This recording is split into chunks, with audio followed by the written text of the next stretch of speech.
Welcome to my channel. आज हम देखेंगे ईस्टर्न क्वेश्चन का एक इम्पॉर्टेंट इवेंट क्रीमियन वॉर।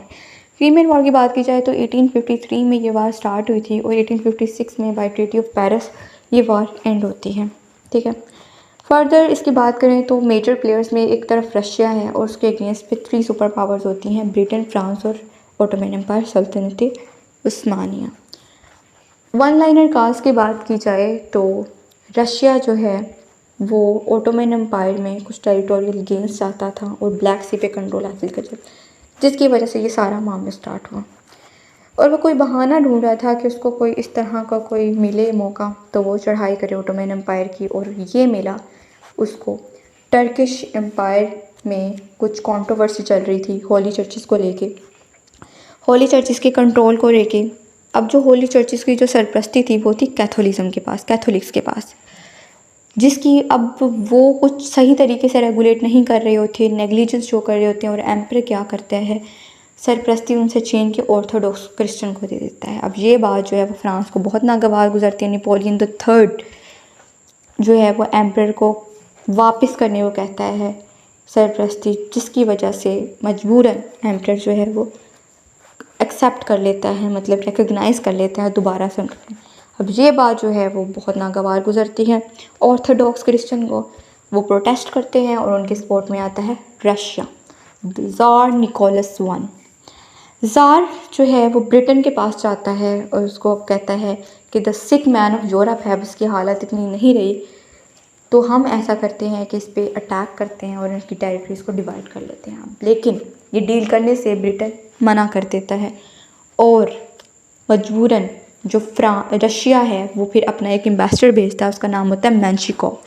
उसको भेजता है कि एम्परर के पास जाए और उसको कहे कि हमारे क्लेम्स मान ले, वरना उसको डायर कॉन्सिक्वेंसेस फेस करने पड़ेंगे। लेकिन जो एम्परर होता है वो पहले ही उसका तैयार बैठा होता है उसको जवाब देने के लिए, क्योंकि उससे पहले जो रेड क्लिफ होता है ब्रिटेन एम्बेसडर टुवर्ड्स टर्की, वो एडवाइस करता है एम्परर को कि रशिया का क्लेम बिल्कुल ना माने, उसको रिजेक्ट कर दे और साथ ही साथ उसको कहे कि जो रशिया है वो टर्की के इंटरनल अफेयर में इंटरफेरेंस ना करे।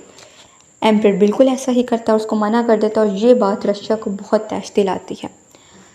फर्दर रशिया 1853 में क्या करता है, अटैक कर देता है प्रोथ रिवर से होके। प्रोथ रिवर जो है वो रोमानिया और यूक्रेन के दरमियान में होता हुआ आगे फर्दर वो स्टेट ऑफ डार्डिनल्स में रशिया आता है और फर्दर जो है वो 2 प्रिंसिपैलिटीज़ जो हैं टर्की की उन पे कब्ज़ा कर लेता है। अब स्टेट ऑफ डार्डिनल्स की अगर एज इंफॉर्मेशन बात की जाए तो 2 जो अफ्रीका और यूरोप के दरमियान में जो है स्टेट ऑफ डार्डिनल्स है। अगर हम बात की जाए तो टर्की भी अकेला नहीं था, फ्रांस और ब्रिटेन उसको फुली सपोर्ट करते हैं। और बैटल ऑफ, अच्छा अगर इसके साथ एक पॉइंट जो है वो रशियन डिमांड्स की बात है, रशिया ने इस वार को कैसे जस्टिफाई, इस अटैक को कैसे जस्टिफाई किया। वो कहता है कि मैं सिर्फ जो हूँ अपना क्लेम मनवाना चाहता हूँ, तो जिसकी वजह से मैंने अटैक किया।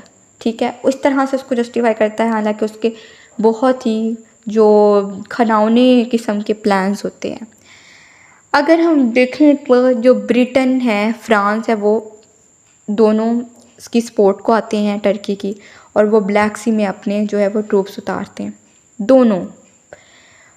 अगर हम देखें तो बैटल ऑफ जो अल्मा है वहाँ पे भी बहुत ज़्यादा जो है वो काफ़ी तादाद में मैसेकर होता है टर्किश का, और रशिया बहुत ज़्यादा तादाद में तकरीबन 5 लाख टर्किश जो उनका मैसेकर होता है, एक ब्लड शेड होता है। इसके साथ ही साथ जो फुल स्केल पे जो है वो वार डिक्लेयर कर देते हैं ब्रिटेन और फ्रांस, और पूरे तरीके से जो सेवास्तोपोल पे 11 महीनों तक जंग जारी रहती है। अब इसके साथ साथ इन्हीं जंगों में 2 जो इम्पोर्टेंट वार्स हैं, बल्कलावा वार अक्टूबर 25, 1854 में होती है। इसके साथ ही साथ इंकरमैन जो जगह है ये मिड में है क्रीमिया के, नवंबर 5, 1854 को ये वार होती है। और रशिया दोनों वॉर्स में अपने आप को डिफेंड करते करते जब बुरी तरह बहुत नुकसान उठाता है, बहुत ज़्यादा। इसके साथ साथ जो है अलाइज जो होते हैं वो विन होते हैं और तकरीबन 1855 में सेवास्तोपोल जो है वो हासिल कर लेते हैं रशिया से। इसी टाइम इसी जो यूरोप में जो यूनिफिकेशन ऑफ इटली जो है उसकी तरफ जो है एक इम्पॉर्टेंट इवेंट हुआ कि जो कैवर हैं, जो लीडर थे इटली के, उन्होंने अपनी ट्रूप्स भी भेजे थे इस जंग में लड़ने के लिए। पेडमोंट और सार्डिनिया जो कि अब इटली है, उन्होंने भेजे थे ट्रूप्स लड़ने के लिए ताकि रिकग्नाइज़ किया, जो किया भी गया कॉन्फ्रेंस में, रिकग्नाइज़ कैवर को फर्दर बुलाया गया और उनकी डिप्लोमेसी और उनके जो डिमांड है उनको किसी हद तक माना भी गया। तो ये एक इम्पॉर्टेंट उस टाइम पे जो एक इवेंट हुआ वो साथ है। इसके अलावा जो है ज़ार निकोलस जो वन है उसकी डेथ हो जाती है, ठीक है, क्योंकि पीस की तरफ जब बढ़ते हैं तो फिर आगे फर्दर उनके जो बेटे हैं अलेक्जेंडर सेकंड वो आगे प्रोसीड करते हैं। ट्रीटी ऑफ पेरिस होती है मार्च 30, 1856 को। कंसर्ट पार्टीज़ इसको करती हैं ज्वाइन। फर्दर इसके अगर हम पॉइंट्स की बात की जाए तो सारे पार्टीज़ को के लिए ज़रूरी था ये कि वो टेरिटोरियल इंटेग्रिटी का, इंडिपेंडेंस का ख्याल रखें, रिस्पेक्ट करें, और साथ ही साथ जो डेनोप है उसको और जो ब्लैक सी है उसको ओपन कर दिया गया, और जो जिन इलाकों पे रशिया ने जो व्लाचिया और मोल्दोवा था उनको वापस ऑटोमन कंट्रोल में दे दिया गया, और बेसाराबिया जो है एक मोल्दोविया के साथ मर्ज किया गया और ये एज अ बफर स्टेट उसको बनाया गया रशिया और टर्की के दरमियान। और ये साथ ही साथ जो इक्वालिटी उनको दी गई दोनों को, कैथोलिक्स और ऑर्थोडॉक्स को, और साथ ही साथ रशिया जो है उसको मना किया गया फर्दर फ्यूचर में कि वो नहीं करेगा इंटरनल अफेयर्स में जो इंटरफेरेंस। अगर हम कंक्लूजन की बात करें तो जो रशिया है उसको बुरी तरह नाकामी हुई, और जो अलाइज पावर हैं ब्रिटेन, फ्रांस और ऑटोमन एम्पायर उनको फतह हुई, और ये पीस ट्रीटी साइन होती है और फर्दर जो उसके बाद पीस होता है। लेकिन बाद में 1870 में जाके ये ख़त्म भी हो जाती है, जो पार्टीज़ है उसको ब्रिज कर देती हैं। और फर्दर अगर बात करें तो इस जो वार में एक इम्पॉर्टेंट पर्सनालिटी सामने आती है वो है नाइटिंगेल। फ्लोरेंस नाइटिंगेल जो है 1820 में पैदा होती है इटली के अंदर। ये क्रीमिया वॉर के अंदर जो नर्सिंग है बहुत ज़्यादा इसका रोल था, और बहुत ज़्यादा तादाद में सोल्जर्स को क्योर करती है। वहाँ पे जो वाउंड्स, जो उनके ज़ख्मी होते हैं बुरी तरह पे, जो मर जाते थे पहले, उनको बहुत ज़्यादा तादाद में सोल्जर्स को उसने और बाकी नर्सिस के साथ जो है वो मिलके उनकी देखभाल की और उनको क्योर किया। तो यही वजह है कि 12 मई को इंटरनेशनल नर्सिस डे मनाया जाता है, क्योंकि उनकी डेट ऑफ बर्थ भी 12 मई ही है।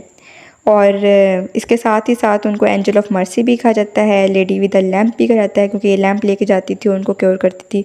इसके साथ ही साथ नाइटिंगेल नोट्स बहुत ज़्यादा इंपॉर्टेंट हैं, उनकी राइटिंग्स। और इसके साथ साथ अगर हम बात करें तो आज भी जो रूल्स अपनाए जाते हैं वो इन्हीं के ही सजेस्ट किए हुए हैं, दिए गए हैं। सो बहुत ज़्यादा इंपॉर्टेंट पर्सनैलिटी थी उस टाइम पे ये। और इसके साथ साथ ये टॉपिक एंड होता है।